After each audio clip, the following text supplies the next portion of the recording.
Very good morning, students. Now we will discuss about a case study on status of mechanism farm mechanization under animal farming in Chhattisgarh state. To introduce about myself, I am Dr. Senthil Kumar, Associate Professor in the Department of Agriculture Engineering, SNS College of Technology, Coimbatore. To say about the introduction of our topic, that what we are going to discuss today, in the context of increasing commercialization, that we know that the agriculture is itself becoming highly commercialization right now of agriculture. Mechanization is of very much importance. In India, the energy of plowing, two-thirds of cultivated areas comes from animal power. We know that lot of farm implements are there, farm mechanization are there. More and more of equipments are used, either maybe hand tools, power tillers, tractors, etc. Whatever it may be, even though there are lots of machineries are there, we can see as a census, we can see nearly two-thirds of our cultivated areas come from our animal power. That means we should know that the source of power from animal is being very important in our country. A study was conducted in 6 districts of Chhattisgarh state to assess the level of draft animals power utilization in agriculture and allied activities. It is a case study which discusses. Actually, the thing is that in the villages of Chhattisgarh, a questionnaire was prepared. Nearly 20 to 30 questions were asked to nearly farmers in 36 villages in Chhattisgarh. Nearly in each village 10 farmers were answered or responded to the questions, and based on the responses this case study was prepared. And to say the outline of this case study, by personal interview using a structured questions, 360 respondents were selected from 36 villages. As I said, 36 villages were selected, and from each village 10 farmers were asked these questions. Based on the response from the villages or the farmers, this case study is being prepared. 10 farmers from each village, as I said, suitable improved animal draft implements for small and marginal farmers need to be developed and should be subsidized by the government. The main thing that is the request from the farmers is that it is necessary to go for either he may be a small farmer or a medium farmer. It is necessary to go for the mechanization. At the same time, it is difficult for the farmers to go for funding. So they are asking for subsidy from the government. Since majority of the farmers are small, it is the main hurdle in the adoption of big farm machinery. We know the cost of machinery is very high. So main thing, most of the farmers are small farmers. They are asking for the subsidy from the government. To say about the status of draft animals population in our country, what is its status right now, we should know. So draft animals play a dominant role in our rural economy. So rural means we know city comes under the urban, and so we say about the villages, we used to say it as the rural. So in case of rural population, these draft animals plays an important role. That means in case of agriculture, either in primary tillage or in case of secondary tillage, or whatever may be the implements that is used in case of agriculture, we are using animal as the source for mainly. Instead of going for tractor or any other power tiller equipments, we are using animal drawn implements in case of these villages. The draft power of 83 million draft animals is estimated equivalent to 30,000 megawatt in terms of electric power.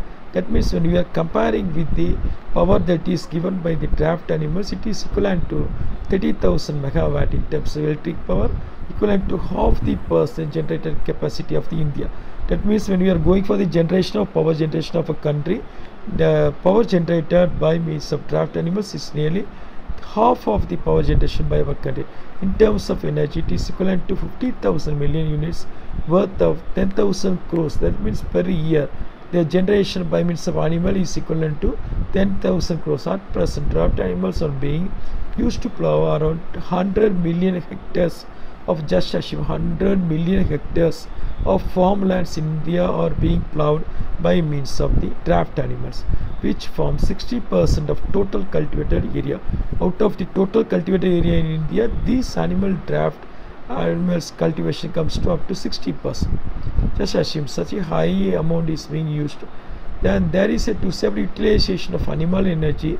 Even though such a large quantity of animals, large amount of animals are there, it is draft animals are there, but the utilization of the animals is being restricted in many of the villages. We will see about these things. So there is a low level of utilization of draft animal power in the particular specified village of Chhattisgarh. The major reason put forward include land availability. We know very well the farmers, either he may be a small farmer or a medium farmer, the land that is in his name, that means land availability is restricted. So we can't say if the farmer or the landlord is owning a lot of land in his own name, then no problem, he can go from any mechanization. But here it is not so. In case of small farmers and medium farmers, it is a big question mark whether to implement this mechanization or not, because for the purpose of farming mechanization, it involves lots and lots of cost to be involved. So it is a great problem. Similarly, availability to access to credit. So the government, either the state government or central government, is giving lots and lots of plan for the purpose of giving credit to the farmers. So the availability to access the credit is an important issue. Similarly, supply of equipment and other spare parts. We know very well it is easy for us to purchase any implement that is used for the agriculture, but at the same time for repairing as well as servicing is quite a difficulty right now, because the person who is supplying will be from somewhat far away from our native district. So in case of servicing these equipments, will be quite difficult for us, and diseases, some of the diseases spreading by means of this. So 50% of all draft animals owners use this animal for tillage. That's as I said earlier, tillage, we used to say it is the initial stage in case of land preparation. Either it may be a wetland preparation, dry land preparation, or the combination of both dry land and wetland preparation. So the first stage is the tillage.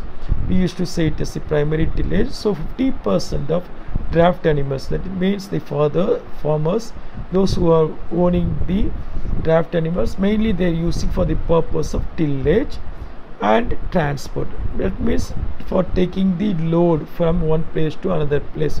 Mainly the draft animals are used for tillage as well as for the transportation purpose, but the type of use varied. Somewhat there are areas where farmers use the animals predominantly for transport. As I said, as we have inquired to more than 360 questions, we have came across 360 questions, that is 36 villages we have came across. From each village 10 farmers from a village.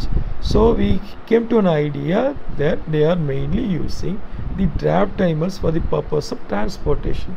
That is notably the central region, where in northern region as well as their draft animals predominantly for tillage. As I said, either it is mainly used for tillage or it is used for the purpose of transportation. From a survey of labor saving technologies for rural women reported that all respondents used for the animals for weeding. That means simple. That means instead of going for any mechanization, they are using the simply hand tools like hoe for the purpose of weeding. That means for the purpose of removing of the weeds. They also reported their farmers without draft animals hired animals traction for land preparation and for transport. That means even though if they are not having the draft animals of their own, they are going for hiring. That means for per hour, like such 50 rupees, 30 rupees, like they are going for hiring of the animals. Now to say about the need for mechanization, we know very well our country is somewhat developing right now, and for our country, in our India, agriculture is our main thing. That is backbone of our country is the agriculture. That the agriculture as well as the productivity can be improved only by means of this mechanization. Why we are going for this mechanization? Let us see in this slide. It is need for mechanization. So the following constraints to rise for mechanization in Kerala. That means in case of Kerala, we are considering what are the various constraints that is to be considered.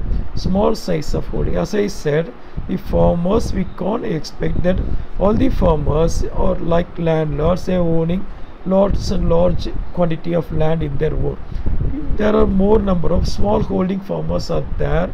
Then the economical backwardness of the farmers, as I said, that the economical situation is being very restricted, very low for them. That means they are getting credit from the either from the society, from the government, or from large landlords, so that they are going with the sowing as cultivation work. When they are going with the harvesting, what they will do from the money what they get, they used to pay back the amount, that the credit amount that what they have got. So economical backwardness, then lack of sufficient credit facility.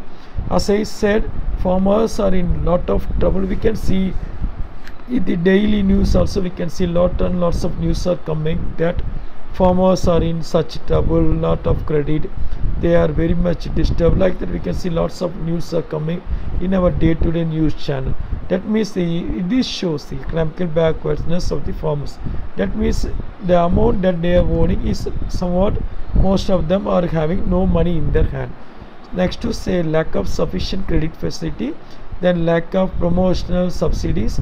As we know very well that lots and lots of money is being allocated for the purpose of development of agriculture in our country, but the thing, there is lack of subsidy. That means actually the farmers didn't know where to go, to whom to contact, as well as what are the various schemes that is available for the farmer for the purpose of getting this subsidy. So this is itself a great problem for them. Then unemployment problem, this is a evergreen problem for past 50 to 60 years. It is an important problem in our country. Not only in other sector, agriculture sector is also facing the same problem. Next to say inadequacy of research and field trials. So this inadequacy, that means they are lagging. They don't know how to do the work, how to incorporate, how to implement, like that they don't know. Then lack of location specific and production oriented research on the farm machinery using power, electric power. That means proper research facilities are not available, which implement or which machinery is to be used. That is particularly they didn't know about the thing that is to be used. And lack of appropriate equipment to suit the regional requirement of the state. As I said, depending upon the soil, depending upon the rain condition, the equipments or the mechanization that we are going to implement may get varied. So lack of knowledge which implement is to be used, to whom we want to approach, what is the amount that we are going to invest, what is the type of irrigation facility that we are going to do, like this. There are the various parameters is to be considered. Next to say about scarcity of infrastructural facility for existing activities in the field of farm machinery. Even though if they are going for purchase of the machinery, if they are, whether they are having enough infrastructure for the purpose of storage of this implement is itself a big question for them. Then lack of facilities to train farmers in the use of improved farm equipment. So there are lot of equipments are there, implements are there. Also not only from our country, even we are getting most of the implements from Japan, Korea, China, etc. But the thing is that it will be easy for us to purchase those implements. But the thing, how to train the farmers or the person one who is operating the implement is itself a great issue. At the same time, if there is any repair in the machineries, the servicing is also a great issue for the farmers to go for farm mechanization. And absence of village artisans to supply hand tools and animal drawn implements. So these are the various things for which we are going for the mechanization. So these are some of the difficulties in the manual or the conventional methods, and so we are going for the mechanization. Next, to say the conclusion. To say the conclusion, farm mechanization is a different area of high-tech agriculture, not in the conventional method. We can say this is a high-tech method of agriculture in which modern machines are being put to use for land preparation, land development, intercultural operations, sowing, transplantation, harvesting, threshing, etc. Not only for the purpose of tillage, but also for the purpose of sowing, for the purpose of plant protection, for the purpose of cultivation, harvesting, threshing. In all the areas of agriculture, we are using more and more equipments as well as the modern technologies as well as machineries for our agriculture. Simply it means the use of machinery for farm operation in the place of human and cattle. Instead of using human laborers as well as the cattle that we are using for agriculture, we are replacing that by means of modern machineries as well as the technologies. Farm mechanization has been useful to bring out the agriculture improvement in the agriculture productivity. No doubt we can say the productivity when while we are comparing with the normal human with the animals, while we are comparing with the mechanization of agriculture, surely we can say up to nearly 2 or 3 times of the productivity will be increased, but at the same time the cost involved will be more. So the farmer, the landlord, he should decide about his financial position before going for this farm mechanization. Now finally, to say about these are the various references, various papers which I have gone through for the purpose of preparing this case study. So thanks for watching this video. Thank you my students. Thank you all.